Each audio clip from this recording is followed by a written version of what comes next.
Hello students. हमारा chapter चल रहा है मॉलिक्यूलर बेसिस ऑफ इनहेरिटेंस। ये है हमारा 18th लेक्चर। जो आज का टॉपिक रहेगा वो रहेगा ह्यूमन जीनोम प्रोजेक्ट। तो सबसे पहले डेफिनेशन देखते हैं जीनोम की। It is the entire genetic set of prokaryotes और वायरसेस और the haploid genetic set of eukaryotes. ठीक है, यूकैरियोट्स में क्या रहेगा? हैप्लोइड सेट रहेगा जो कैरी करता है जीन्स को और बनाता है प्रोटीन। ठीक है, जिस जो भी ऑर्गेनिज्म को रिक्वायर्ड होती है। ठीक है, फिर इसके बाद ये प्रोटीन क्या करती है? लुक डिटरमाइंड करती है, कैसा कोई दिखेगा। जीन है, जीन ने क्या बनाया? कुछ जैसे अब पॉलीपेप्टाइड, जैसे हम कह सकते हैं डीएनए से पहले बना आरएनए, आरएनए से बना पॉलीपेप्टाइड, पॉलीपेप्टाइड ने फिर ऑर्गेनिज्म को लुक दे दी कि कैसा वो दिखेगा। ठीक है, अब हम करेंगे what is HGP, human genome project. ठीक है, each individual has an identity that is due to one's genetic makeup. हम एक दूसरे से नहीं मिलते। No two individuals are similar except monozygotic twin. ठीक है, because they differ in their genetic makeup. Difference in genetic makeup due to the difference in the nucleotide sequence in the DNA.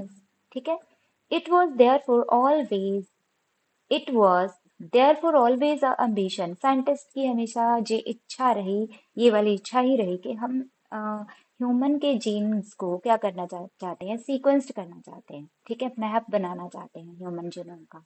ठीक है, इसके बाद ये एडवांस्ड जेनेटिक इंजीनियरिंग की technique आई। उन्होंने isolate किया, क्लोन किया, पीसेस ऑफ डीएनए देखे। ठीक है, तो therefore in 1990 US Department of Energy and National Institute of Health embarked and coordinated on the project of the sequencing of human genome project। इन्होंने एक प्रोजेक्ट स्टार्ट किया जिसको इन्होंने नाम दिया ह्यूमन जीनोम प्रोजेक्ट। ठीक है, कौन कौन थे इसमें? Wellcome Trust UK joined the project as major partner. Later on Japan, ठीक है, फिर आ गया France, Germany, China and some other countries join. ठीक है, तो फिर इसके बाद इन्होंने बताया कि John Craig Venter, one of the first scientist to sequence human genome. ठीक है, प्रोजेक्ट लॉन्च कब हुआ? 1 अक्टूबर 1990 में। ठीक है, प्रोजेक्ट कंप्लीट कब हुआ? 2003 में। ठीक है, 13 ईयर लग गए इसको। ये इंपॉर्टेंट है अब जो मैं पढ़ूंगी। ठीक है, human genome project called the mega project. Why, क्यों कहते हैं? और due to huge cost estimated, बहुत ज्यादा पैसे लगे, 9 billion US dollar. Very large number of base pair, 3 into 10 power 9 base pair identify करना था, सीक्वेंस करना था। The large number of scientist, technicians, supporting staff चाहिए। स्टोरेज डाटा देखो, अब ये बहुत इंपॉर्टेंट है लाइन। 3300 बुक्स थी, हर बुक के बीच 1000 पेज था। ठीक है, 1000 पेज के ऊपर लेटर्स कितने थे, मतलब अक्षर कितने थे? 1000। ठीक है, और हाई स्पीड कंप्यूटेशनल, ये वाले कंप्यूटेशनल मतलब इतने अच्छे डिवाइस थे हमारे पास। ठीक है, फिर भी इतना टाइम लग गया। फिर इसके बेस पे हमने एनालाइज किया डाटा को। ठीक है, the science of bio informatics also develop. तब एक और ब्रांच साइंस की आई जिसे हम कहते हैं बायो इन्फॉर्मेटिक्स। ठीक है, develop during the period of health HGP, human genome project. ठीक है, bioinformatics is a new field in which computer hardware software technologies are developed and used to gather, store, analyze, disseminate biological data, image and other information। ठीक है, goals क्या होंगे इसके? Jeans, jeans को identify करना। ठीक है, जो कितने थे? 20,000 25,000 तक जीन है ह्यूमन के। सीक्वेंसिंग करना, डिटरमाइन करना, 3 बिलियंस केमिकल को देखना। ठीक है, वो सारा कुछ इसमें आ गया। और क्या था? स्टोरेज। अब इसको क्या करना था? स्टोर करना था, एनालाइज करना था, और सारी टेक्नोलॉजी एक से दूसरी में ट्रांसफर करना। ठीक है, और इसके बाद आ गया ELSI।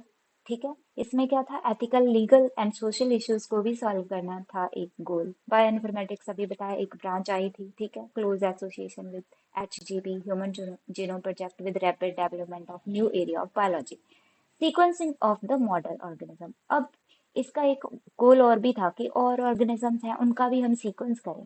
ठीक है, जब उनका हम सीक्वेंस करेंगे, नॉन ह्यूमन होंगे जो। ठीक है, तो क्या होगा, हमें उनकी नेचर की कैपेबिलिटी पता चलेंगी, नेचर की, ठीक है।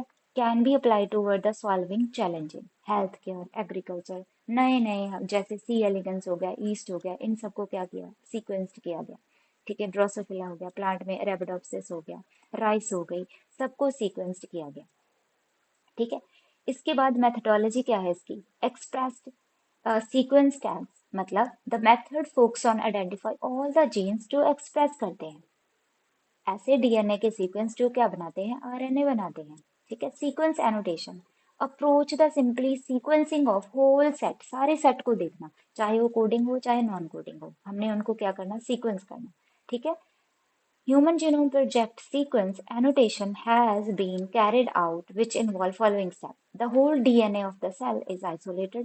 कैसे किया, सारे जो सेल था उसका डीएनए आइसोलेट किया गया, फिर उसके बाद उसको ब्रोक किया गया स्मॉल पार्ट्स में, स्मॉल सेगमेंट्स में, फ्रेगमेंट्स में, फिर उसे इंसर्ट किया, कुछ वेक्टर्स हैं, अब ये इंपॉर्टेंट है, पेपर में पूछेगा, ठीक है। ह्यूमन जीनोम प्रोजेक्ट में कौन से वेक्टर थे जो हमारे काम आए, बैक और जैक, ठीक है। बैक्टीरियल आर्टिफिशियल क्रोमोसोम और यीस्ट आर्टिफिशियल क्रोमोसोम, ठीक है, ये हम करेंगे। द फ्रेगमेंट्स आर क्लोन्ड, अब जो फ्रेगमेंट्स मिले उन्हें हमने क्या किया, क्लोन किया, और होस्ट में उसकी क्या की, कॉपीज बनाई, फिर उसका पीसीआर किया, एम्प्लीफिकेशन की, ठीक है।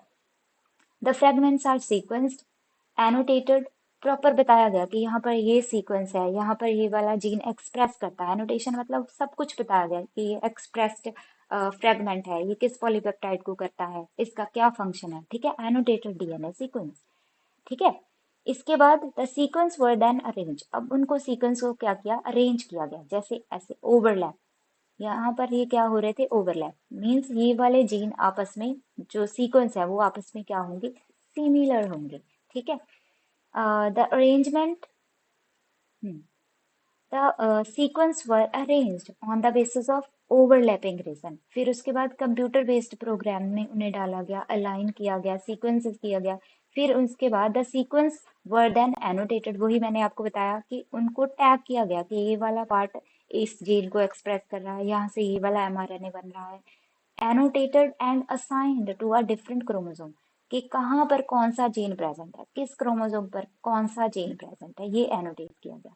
All the human chromosome have been sequence, 22 autosome थे और उसमें एक्स वाई सेक्स क्रोमोसोम थे, with the help of polymorphism in microsatellite, मतलब हमारे कुछ सीक्वेंस थे जो क्या थे, बहुत ज्यादा रिपीटेड थे हमारे डीएनए में, उन्हें हम कहेंगे पॉलीमॉर्फिज्म, ठीक है। हमारा जैसे कुछ मुझ में ऐसा रिपीट हो रहा है, जैसे 100 एडेनिन ही रिपीट हो रही हैं, किसी और में हो सकता है वो साइटोसिन रिपीट हो रही हो, ठीक है। तो ऐसे सीक्वेंस कुछ रिपीट हो रहे थे, पॉलीमॉर्फिज्म हर एक में क्या थे, अलग थे, उनको हमने कहा माइक्रोसैटेलाइट, एंड रिस्ट्रिक्टेड एंडोन्यूक्लियेजेस, ठीक है। रिकॉग्निशन साइट्स हमने ये भी फिर देखा, ठीक है। The genetic and physical maps of the genome have been prepared, उससे हमने मैप बनाए। साइलेंट फीचर क्या थे इनके भाई, the human genome contains 3164.7 million nucleotide base pair, the average gene consist of 3000 bases,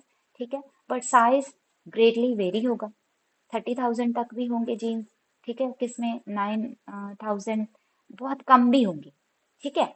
21,000 protein coding and 9,000 non coding RNA gene, 21,000 pseudo genes हैं जो change होते रहते हैं, ठीक है। The size of the human, अब इन्होंने कहा है कि previously it was believed that the human being carries 80,000 or 140,000 genes. The size of the genome or the number of genes is unconnected with the complexity of the body organism. ऐसे नहीं कह सकते कि ह्यूमन में ज्यादा jeans हैं, ज्यादा बड़ा ऐसे डीएनए है, ठीक है। Lily has 18 time more DNA, तो हम डीएनए मतलब जेनेटिक कंटेंट को किसी की बॉडी को देखकर नहीं कह सकते कि एलिफेंट है उसका ज्यादा होगा, ठीक है। तो लिली है जो एक प्लांट, उसका डीएनए हमसे कहीं ज्यादा है, ठीक है। और inspire the fact lily produce fewer protein, बहुत कम प्रोटीन वो प्रोड्यूस करता है, लेकिन डीएनए इतना बड़ा लेकर बैठा है। The function over 50% of discovered gene is unknown, इतने सारे डिस्कवरी के 50% वो अननोन रखे हुए थे, ठीक है, फंक्शन नहीं पता उनका। Less than 2% of the genome contain coded information, बाकी सारे नॉन कोडिंग है, कुछ नहीं करते. By differential splicing a gene में code for 2 or more protein. अब स्प्लाइसिंग में पता चला कि एक से ज्यादा जो जीन है वो एक से ज्यादा प्रोटीन कोड कर सकते हैं. Chromosome number maximum number gene है इसमें, ठीक है, 2968, 2968. ठीक है, वाई क्रोमोसोम में सबसे कम है 231. ठीक है, इसके बाद 99.9. ठीक है, अब क्या है, हमारा जो डीएनए है सारा सिमिलर है, एग्जैक्टली सिमिलर है ऑल ह्यूमन बींग्स. बस 1% आपको आप बना रहा है और मुझे मैं बना रहा हूँ. ठीक है, the length of the different genes varies widely, जैसे हमने ऊपर पढ़ा कि 30,000, 3,000, 21,000 ऐसे हो सकता है. ठीक है, अब इसमें हम पढ़ेंगे जो इम्पोर्टेंट है, ये largest gene of human is ये कैचन मस्कुलर डिस्ट्रॉफी. किसके ऊपर पड़ा है, एक्स क्रोमोसोम के ऊपर. It is a 2 billion. ठीक है, बेस पेयर्स है, यहाँ से याद रख लो. स्मॉलेस्ट जीन टीआरएनए 76 न्यूक्लियोटाइड ही है. अब the part of the DNA which contain repeated sequence, कुछ डीएनए का पार्ट रिपीट हो रहा है, उसे हम कहेंगे satellite DNA. Satellite DNA several type, moderately repeated हो सकता है, 150, 300 बेस पेयर रिपीट हो रहे हैं. ठीक है, अब उसमें कुछ ट्रांसपोजोन्स आ जाएंगे जिसे हम जंपिंग जीन कहते हैं, एक जगह से दूसरी जगह जंप करते हैं, नॉन कोडिंग है. एएलयू जीन हो जाएंगे. ठीक है, फिर आ गया मिनी सैटेलाइट. कितने होते हैं, किसके बाद वो उनका रेपिटेशन होता है, कितने न्यूक्लियोटाइड होते हैं इसमें, 11 to 60 बेस पेयर लॉन्ग होते हैं. ठीक है, हाइपर वेरिएबल रिपीट सीक्वेंस है, and variable number tandem repeat है. ठीक है, ये है डीएनए फिंगरप्रिंटिंग में यूज होता है. वेरिएबल नंबर टैंडम रिपीट, बार बार बहुत ज्यादा, इतना डीएनए रिपीट हो रहा है जो काम का नहीं, लेकिन वो हमें क्या कर रहा है, वेरिए बता रहा है कि दो ऑर्गेनिज्म आपस में कैसे अलग है. Over a million copies of simple sequence repeats. ठीक है, उसे हम क्या कहेंगे, micro satellite. Occur in genome they have 5 to 8 nucleotide, वो भी रिपीट हो रहे हैं. अब इन्होंने बताया कि कुछ रिपीटेड सीक्वेंस है जिन्हें हम जंक्ड डीएनए भी बोलते हैं. ठीक है, repeated repetitive sequence have no direct coding function. ठीक है, provide information of the chromosomal structure and evolution का हमें पता लगा सकते हैं इससे. About 1.4 million single base DNA differences single nucleotide polymorphism कहता है. ठीक है, हम उसे क्या कहते हैं, single nucleotide polymorphism, single base में डिफरेंस हो जाना. इसे हम सिनेप्स भी कहते हैं, सिंगल न्यूक्लियोटाइड, है ना, पॉलीमॉर्फिज्म, हर एक में अलग अलग. इसके बाद आ गया हमारे पास, ये तो कुछ नहीं है, एप्लीकेशंस डिसऑर्डर्स. अब हम कह सकते हैं कि 1200 genes are responsible for common cardiovascular disease. अगर हमें जीन का पता है तो हम उसे ट्रीट भी कर लेंगे, एंडोक्राइन, डायबिटीज, न्यूरोलॉजिकल डिसऑर्डर. अब अगर हमें जीन का पूरा फंक्शन पता है तो हम उसे देखेंगे कि कहीं उस जीन में तो कोई प्रॉब्लम नहीं, तो हम उसे क्योर कर सकते हैं. Cancer efforts in the progress of determined gene that will change the cancerous cell into the normal cell. ठीक है, हेल्थ केयर में हम इसे यूज कर सकते हैं. It will indicate the prospects for the healthier living. ठीक है, designer drugs and genetically modified diets. Finally, genetic identity. ठीक है, interactions, कैसे जीन एक दूसरे के साथ इंटरेक्ट करते हैं इससे पता चल जाएगा. स्टडी ऑफ द टिश्यू, कौन सा जीन कौन सा टिश्यू बना रहा है इससे पता चल जाएगा. नॉन ह्यूमन ऑर्गेनिज्म जैसे कि सी एलिगेंस हो गया. ठीक है, उनकी हमें कैपेबिलिटीज पता चलेंगी, नॉन ह्यूमन है. ठीक है, हम उसका एग्रीकल्चर के, जैसे हम किसी प्लांट का कर रहे हैं कोई जीनोम, है ना, हम उसकी क्या बढ़ा सकते हैं, प्रोडक्शन बढ़ा सकते हैं. ठीक है, इंटरेक्शन देख सकते हैं और ऑर्गेनिज्म की एनवायरनमेंट के साथ हम कैसे उसे यूज कर सकते हैं. ठीक है भाई. 2020 Nobel prize in chemistry was awarded jointly to the, किसे मिला, Emmanuelle Charpentier and Jennifer Doudna. ठीक है, डॉर्ना. किसके लिए, जीनोम एडिटिंग के लिए, जीनोम एडिटिंग के लिए. ठीक है, एमन्यूअल ये वाला, है ना, कारपेंटियर एंड जेनिफर डर्डना. ठीक है, इसके बाद हमारे पास आ गया राइस जीनोम प्रोजेक्ट, ये भी हम कर लेते हैं। An international rice genome sequence project conceived in a September 1997 Singapore में हुआ था। 32 institution, 10 countries participated it, India participated, जैसे कि एग्रीकल्चर रिसर्च इंस्टीट्यूट है, ठीक है, international, university of Delhi. And the tool use, जैसे हमने पहले यूकैरियोट्स में कुछ हायर ऑर्गेनिज्म में सीक्वेंस किया था, वैसे ही हमने टूल यूज किए, जैसे कि बैक और पैक, ठीक है, bacterial artificial chromosome, FT1 fast derived artificial chromosome, ठीक है। रिलीज कब हुआ इसका draft? December 2002। The rice genome sequence is being conducted along the same line as a numerous other large scale genome. जैसे हमने दूसरों का किया वैसे ही हमने इसका भी सीक्वेंस किया, जैसे ब्रेक डाउन किया, बैक वगैरह को यूज किया, ठीक है। Large insert genome libraries use as a primary sequencing template, ठीक है, are constructed in bacterial artificial chromosome. हम उन्हें हाई लेवल पर क्या की, क्लोनिंग की, ठीक है। One of the initial motivator, क्यों हमने राइस को ही देखा, क्योंकि राइस का जो है जीनोम वो स्मॉल है पहले तो, ठीक है, तो हम इसे एज अ मॉडल सीरियल रख सकते थे। अगर हमें इसका सीक्वेंस पता चल गया तो हमें आसानी होती व्हीट और मेज के लिए, ठीक है। This is predicted somewhat on rice is small genome size, ठीक है।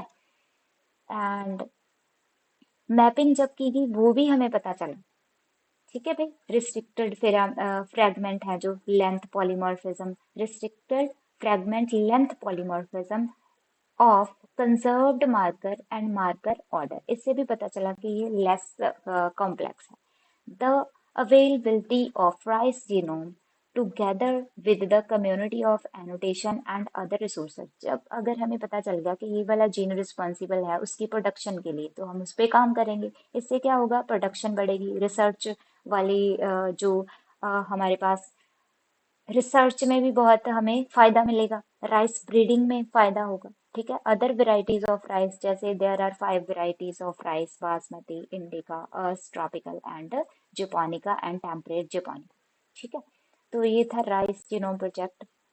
कम ही देखा जाता है बच्चा पेपर में, लेकिन फिर भी आपने इसे 2 मार्क्स के लिए याद करके जाना है। तो आज हमने कंप्लीट किया ह्यूमन जीनोम प्रोजेक्ट, इसके गोल इंपॉर्टेंट है, और क्यों इसे मेगा प्रोजेक्ट कहते हैं ये वाला इम्पोर्टेंट है। प्लीज आप रिवाइज कर लीजिएगा, ठीक है। अगर कोई प्रॉब्लम हो तो कमेंट्स में बता दीजिए। थैंक यू, पढ़ते रहें।